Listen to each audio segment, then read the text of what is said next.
Noong 2017, nung ipagbawal ng China ang pagpupost ng video sa social media na nagpapakita ng tattoo, ipinagbawal na rin ang mga artistang may tattoo na magpakita sa telebisyon. Pati na rin ang mga national football players ay pinagbawalan na rin. Marami ding trabaho ang hindi tumatanggap ng mga taong may tattoo. Mga taxi driver na may tattoo ay bawal nang magmaneho. China has banned tattoos outright for minors. It's no tattoos. Beijing has banned footballers playing for the national team from getting inked. Ano ba ang dahilan bakit gano'n na lang ang pagbabawal ng China sa tattoo? At alam nyo ba, ang tattoo ito ay mahigpit na ipinagbabawal ng komunistang China. Maaaring mapapahamak ang sinumang magpapatato ng numerong ito. Bawal din itong i-post sa internet. At hindi rin daw masisearch ang numerong ito sa internet ng China dahil nakasensored ito. Ayaw daw ng China na malaman ng kabataan ang sinisimbolo ng mga numerong ito. Ano kaya ang numerong ito? Noong June 6, 2022 ay ipinagbawal ng China ang pagpapatato ng kabataang may edad 18 pababa. Lahat ng tattoo parlors ay bawal ng magtattoo ng mga minors kahit pa meron silang pahintulot mula sa mga magulang. Ayon sa Ministry of Civil Affairs, hindi pa masyadong naiintindihan ng kabataan ang panganib o epekto nito sa kalusugan. Dapat daw proteksyonan ng magulang o guardians ang physical at mental health ng mga kabataan. Posible kasing mangyari ang mga allergic reactions, skin infections at iba pang health problem. Kaya importante talaga na alam at naiintindihan ng nagpapatato ang mga posibleng mangyari. So tama lang siguro na pagbawalan talaga ang mga minors sa pagpapatato. Pero paano kung pati mga nasa hustong gulang na ay pagbawalan din? Noong 2017 ay itinuturing na illegal ng State Cyberspace Administration ang pagpapakita ng tattoo sa mga live streaming o social media video.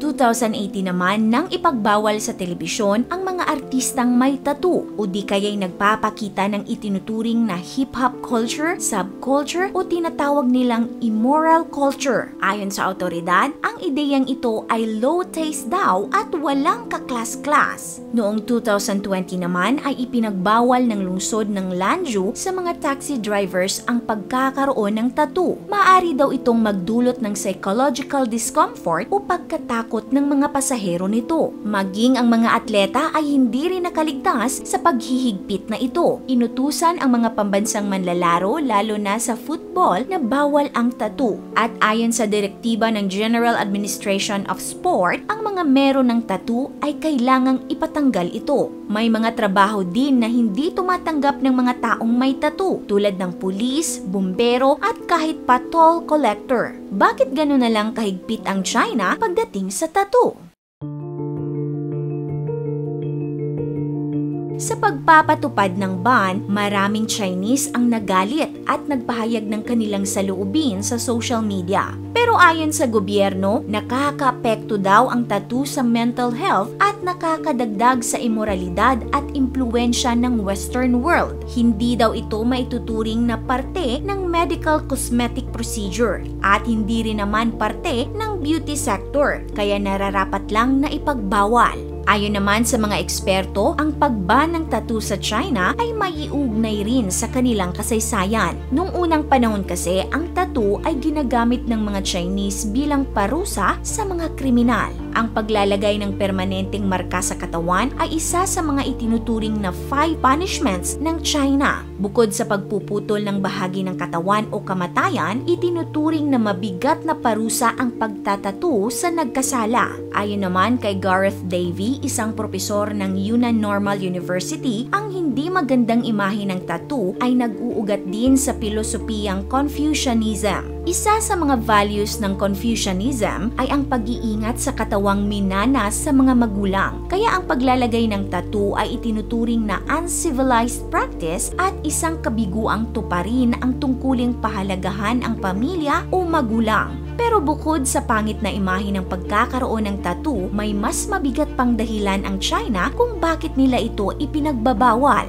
May mga nagsasabing bahagi ito ng layunin ni President Xi Jinping para siguruhin na ang mga susunod na henerasyon ay mananatiling niyayakap ang mga core socialist values. Ayon din sa mga ulat, maaaring pinangangambahan ng gobyerno na ang tattoo ay maghahatid ng mga mapaminsalang ideya gaya ng kulturang gang at kultura ng ibang bansa. Ayon naman kay Zhu Shuguang, isang Taiwan-based na Chinong tumututol sa pamahalaan, marahil ay nangangamba ang pamahalaan na maggamit ang tattoo bilang simbolo ng pagbibigay katapatan sa mga paniniwalang taliwas sa komunismo. Halimbawa ay ang pagpapatattoo ng numerong 8964 na isang patagong simbolong tumutukoy sa madugong Tiananmen Massacre. Maging ang pag-post online ng numerong ito ay ipinagbabawal ng China, lalo pa kung permanenteng nakatato sa katawan ng tao. Ang code na 8964 ay ang araw ng Tiananmen Massacre noong 1989 June 4, kung saan umabot daw sa 1 million katao ang nagprotesta laban sa komunistang gobyerno ng China. Pinigilan ito ng gobyerno at naging madugo ang protesta na ikinamatay ng nasa 10,000 katao. Yan ay ayon sa lumabas na UK documents. Nais kasi ng komunistang China na mabura sa kasaysayan ang Tiananmen Massacre